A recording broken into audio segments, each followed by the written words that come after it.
qaybta xigta ee muuqaalkiina waxaan kaga hadlaynaa velocity time graph. Graafka markaasi ama sawirka velocity-ga iyo kaynaanka iyo waqtiga. The velocity time graph, graafka loo yaqaano velocity-ga kaynaanka iyo time-ka iyo waqtigu.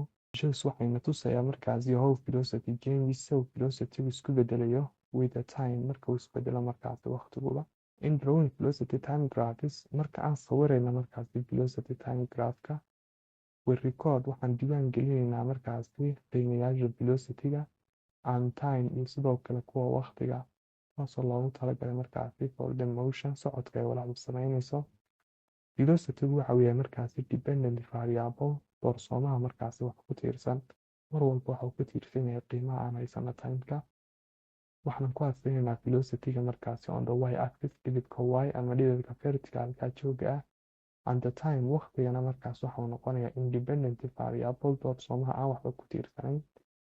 is plotted on, isaga waxaan ku aasaynaynaa time-ka weeyaane x axis, dhidibka horizontal-ka ama jiifka ah. muuqaal ahaan haddaba velocity time graph-ku sidee ayuu u egyahay? muuqaal ahaan wuxuu u egyahay velocity time graph-ku markaasi sidan. qaybta vertical-ka ah ama jooga ah waxaan ku aasaynaynaa markaasi velocity-ga ama kaynaanka. qaybta horizontal-kana waxaan ku aasaynaynaa markaasi time-ka. sidaas daraadeed qaybtana waa qaybta vertical-ka ah, waxaan ku aasaynaynaa markaasi velocity-ga ama kaynaanka. sidoo kale qaybtani hoose waa qaybta horizontal-ka ama jiifka ah, waxaan ku aasaynaynaa markaasi time. velocity-ga halbeegiisu waxa uu yahay markaasi meter per second, time-kana waxa uu yahay second. macnaheedu waxay tahay graafka qaybtan waxaa lagu qori doonaa dhammaan qiimayaasha time-ka, qaybtan sarena waxaa lagu qori doonaa dhammaan qiimayaasha markaasi velocity-ga ama kaynaanka. haddaba the vertical axis, dhidibka vertical-ka ah mar walba wuxuu taagnaan doonaa velocity-ga walaxda. dhidibka vertical-ka ah ama jooga ah mar walba wuxuu taagnaan doonaa markaasi the velocity of the object, kaynaanka walaxda. horizontal axis, dhidibka horizontal-kina wuxuu taagnaan doonaa markaasi time ama waqtiga ay walaxda ku qaadanaysa inay socodkan sameyso. haddaba slope waxau noqonayaa vertical increase, korodhka markaasi qaybta vertical-ka ah oo loo qeybiyo horizontal increase, korodhka qaybta markaasi horizontal. qaybtii vertical-ka ah waxaan ku aasaynaynaa velocity-ga, saas daraadeed vertical increase waxay tahay change in velocity, halka horizontal increase, horizontal-ka waa qaybta time-ka t waa change in t. change in v waxay tahay v2 oo laga jiro v1 ama final velocity oo laga jiro initial velocity, halka t2 ay tahay, halka change in t ay tahay t2 oo laga jiro t1 ama final time oo laga jiro initial time-ka. The slope of velocity time graph, slope-ka markaasi velocity time graph-ka ama janjeerka velocity time graph-ku gives waxaa la siin doonaa markaasi qiimaha acceleration-ka. waayo slope-ka velocity time graph-ka aan fiirsano waxa uu yahay change in v oo loo qeybiyay change in t, midaas oo ahayd qaacidada acceleration-ka. mar kale the area between velocity time graph and the time axis, sidoo kale areada ama bedka markaasi u dhexeeya velocity time graph-ka, graafka time-ka iyo sidoo kale kaynaanka ama waqtiga iyo kaynaanka, and the time axis iyo sidoo kale dhidibka waqtiguba gives waxaana siiyaa markaasi mar walba qiimaha displacement-ga ama barabaxa of the object ay walxdu leedahay. qaybta xigta ee muuqaalka waxaynu kaga hadlaynaa markaasi qaabka loo raadiyo amaba loo soo helo markaasi qaabka loo sawiro markaasi velocity time graph-ka, displacement time graph-ka, sidoo kalena loo go'aamiyo displacement-ga guud ee uu yeelanayo velocity time graph. mar labaad sida loo helo markaasi position-ka ama displacement-da uu yeelanayo markaasi ama ay yeelanayso walaxdu each time interval. example 3.7 tusaalaha toddobaad ee cutubka. a car starts from at rest, gaari ayaa markaasi socodkiisa waxa uu kasoo bilaabay at rest ama nagaansho, and accelerates waxauna ku karaaray markaasi karaar ilaa iyo 2 meter per second square ah, 2 meter per second square for 5 second muddo 5 second ah. then dabadeed gaadiidkani maintains waxa uu joogteeyay markaasi its speed, xawaarihii ku socday for 4 second ilaa iyo muddo 4 second oo kale ah. if then applied, kadib haddii la qabto the brake unstable uuna istaago markaasi within 2 second muddo 2 second, then it moves kadibna uu ku dhaqaaqo a constant speed, xawaare joogta ah oo 15 meter per second in opposite direction, jihada lidka ku ah ama kasoo horjeeda tii hore uu u socday, until it reaches ilaa uu ka gaadho markaasi the starting point, barbilowgii ama halkii uu kasoo bilaabay socodkiisa. determine waa inaad go'aamisa ugu horreyntii the position of barabaxa markaasi ama position-ka of the car uu gaarigaasi taagan yahay each time interval, isbedel kastoo markaasi waqti. marka xigta draw waa inaad sawirtaa displacement time graph-ka loogu talagalay socodka gaarigan, socodka markaasi barabaxa yaaminta velocity time graph-ka graafka markaasi aminta iyo kaynaanka of the motion ee socodka of the car gaadiidkan. sidoo kale waxaa laga rabaa inaad soo saarto adoo isticmaalaya velocity time graafka. waxaa la rabaa inay show that aad cadayso the displacement inay barabaxa guud tahay markaasi 0 mid. haddaba tallaabada koowaad aan qaadanaa waxay tahay inaan go'aamino inta interfaale uu yeelanaya markaasi socodka gaadiidka. interfaalka koowaad waxa uu yahay socodka oo kusoo bilaabay gaadhiga at rest una soconaya muddo 5 second ah. sidoo kale interfaalka labaad ama time interfaalka labaad waa midka 4 second ah. interfaalka saddexaad waxa uu yahay ka 2 second ah. interfaalka u dambeeya waxa uu yahay kan uu gaadhigu ku dhaqaaqayo markaasi in the opposite direction. saas daraadeed time intervalkan isaga qiimihiisa gaar ayaan raadin doonay. tallaabada koowaad aan qaadanaa waxay tahay inaan ka bilowno markaasi intervalka koowaad ee aynu haysano. intervalka koowaad haddaba timeku waxa uu ka bilaabmayaa markaasi ama initial timeka ama timeka koowaad waxa uu yahay 0 second maadaama walaxda ay socodkayga ka bilowday at rest nagaansho ilaa ay gaadhay markaasi muddo 5 second ah. sidoo kale accelerationka ay walaxdu ku socotay intana waxa uu ahaa 2 meter markaasi per second markaasi square. sidoo kale maadaama walaxdu socodkayga at rest ka bilowday initial velocity-ga ama vi waxa uu kula mid yahay 0 meter per second. haddaba adoo haysta timeka accelerationka iyo initial velocity-ga waxaa laga rabaa inaad soo saarto displacement-ga s. hadda booskii displacement-ga s waxaan ku bedelan karnaa markaasi change in x. waxaan adeegsanaynaa uniform accelerated motion equationskii. equationteena ugu habboona waxay noqonaysaa equationteena oran jirtay displacement-gu waxay kula mid tahay initial velocity times time oo loo geeyey markaas 1/2 accelerationka oo lagu dhiftay timeka oo lagu sameeyey square. haddaba halkii s ay tahay waxaan ku bedelan karnaa markaasi change in x ama change in displacement. sidoo kale initial velocity-gu waxa waa 0 meter per second oo lagu dhiftay timekina waxa uu ahaa markaasi 5 second plus markaa 1/2 accelerationkii walaxduna waxa uu ahaa markaasi 2 meter per second square oo lagu dhiftay markaas timekii aan haysanay 5 secondka oo lagu sameeyey markaasi square. haddaba change in x oo taagan change in displacement waxa uu kula mid yahay 0 meter per second waxaan ku dhifanaa 5 second waxa uu yahay markaasi 0 meter oo lagu daray markaa ama loo geeyey 1/2 oo lagu dhiftay markaasi 2 meter per second markaasi square oo lagu dhiftay 5 second square waxay tahay 5 lagu dhiftay 5 25 second square-na waxay tahay markaasi second square.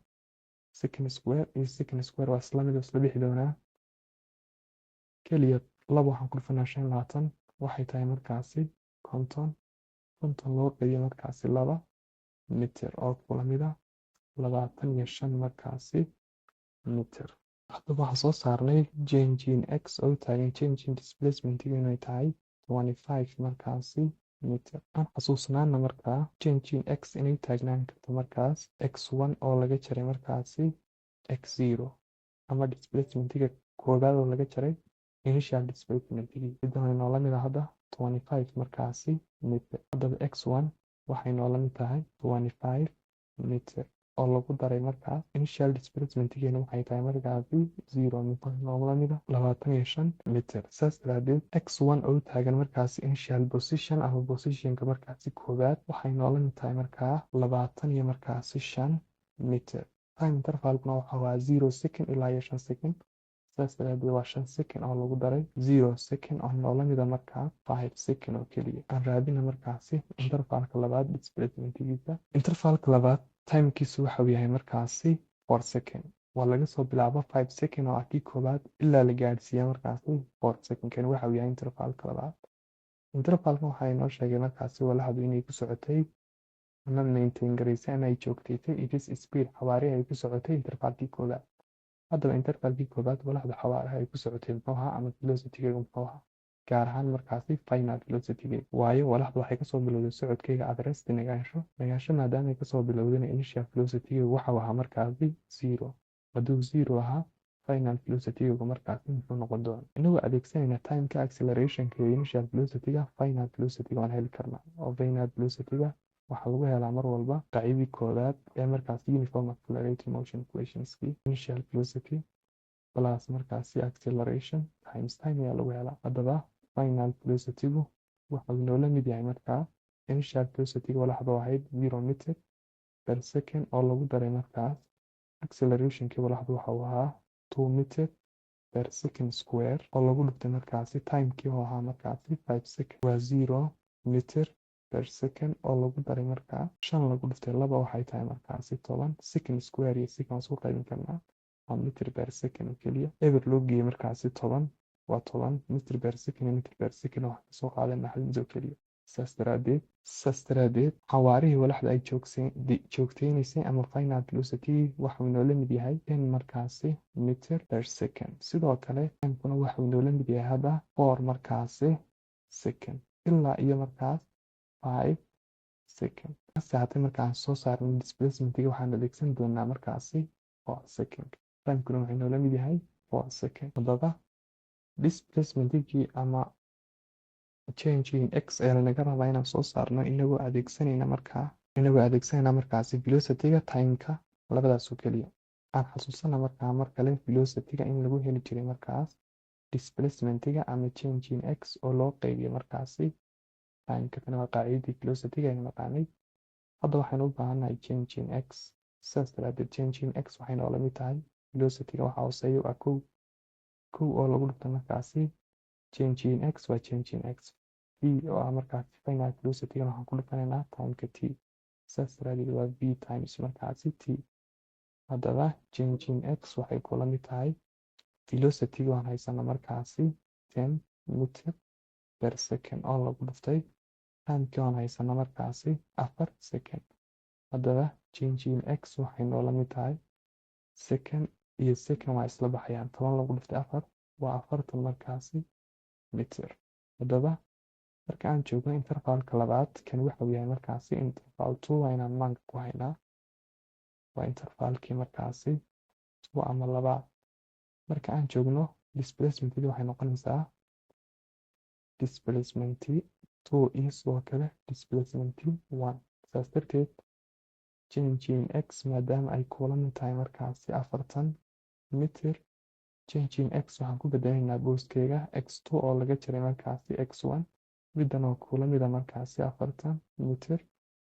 saas daraadeed x2 minus bay noqonaysaa x1 horaan soo saarno waxay ahayd 25 markaasi meter midan oo inoola mida markaasi 40 meter. haddaba x2 waxay noola mid tahay 40 meter oo lagu daray markaa 25 meter oo inoola mida 65 markaasi meter. time intervalkeeguna waxuu ahaa timekii koowaad oo ahaa 5 second oo lagu daray timekii labaad oo ah 4 second midkaasoo inoola mida 9 second. sidaas daraadeed x2 waxay kula mid tahay 65 meter. time intervalkeega guudna waxuu yahay 9 markaasi second. time intervalkan waxay noo fududeynayaan inaan si yar oo fudud u sawiri karno markaas displacement time graph-kan u baahanahay. aan bilaabaynaa markaasi intervalka saddexaad interval markaasi 3 ama 3 oo ah markaasi midka 2 second-ka. if the car applied the brake gaadiidku waxuu ku socday markaasi constant speed xawaare joogta oo ahaa markaasi 10 meter per second.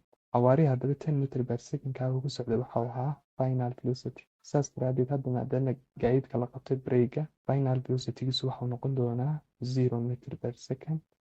sidoo kale initial velocity-giisu waxuu noqon doonaa xawaarihii hore gaadiidku uu ku socday midkaasoo ahaa 10 markaasi meter per second. sidoo kale time-kana waxuu yahay hadda 2 second. saan soo saarno markaasi change in displacement aan xasuusana markaasi mid kamida markaasi uniform accelerated motion equationskii noo tilmaamaysa xiriir ka dhexeeya displacement-ga final velocity-ga initial velocity-ga iyo time kamidaas aynu odhan jirtay displacement-ga waxaa lagu helaa markaa final velocity-ga oo lagu daray initial velocity-ga oo loo qeybiyo markaasi 2 oo lagu dhuftay time-ka t. saas daraadeed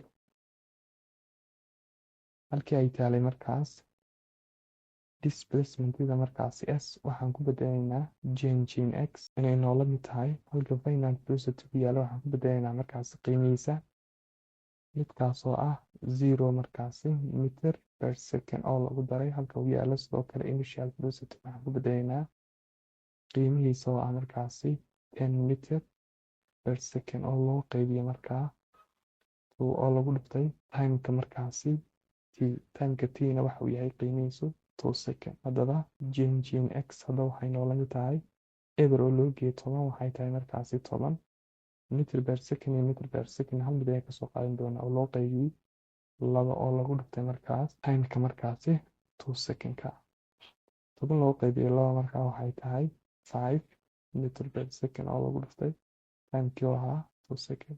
secondkan iyo secondkan waa isku mid, waa isla bixi doonaa 5 meter ma 2 ku dhufanayna waxay tahay markaasi 10 meter. sidaas darteed change in displacement hadda waxay noola mid tahay ama change in x waxay noola mid tahay hadda 10 markaasi meter.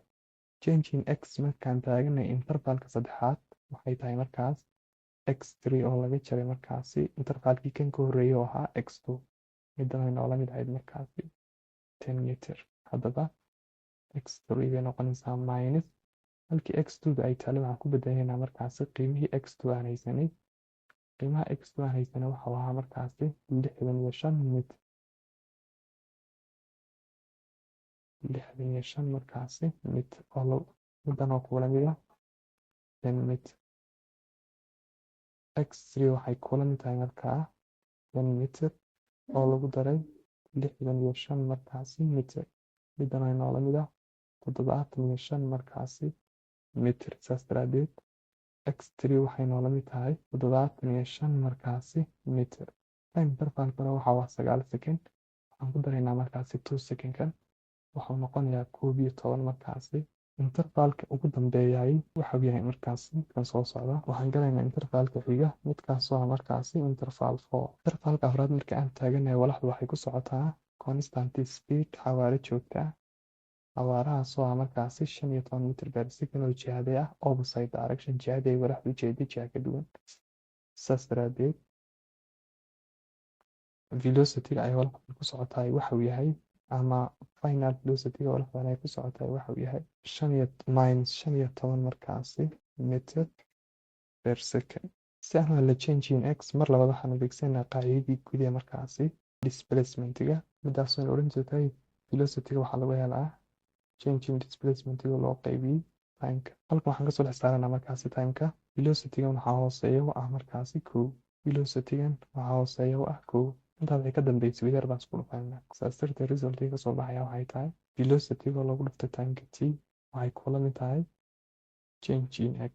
1 oo lagu dhiftay change in x waa change in x. p oo lagu dhiftay t p times t. innaga waxaan u baahanay waxay tahay change in timeka. saas daraadeed dhinacana waxaan u qaybinaynaa v dhinacana waxaan u qaybinaynaa velocity v. v iyo v la isla baxaya.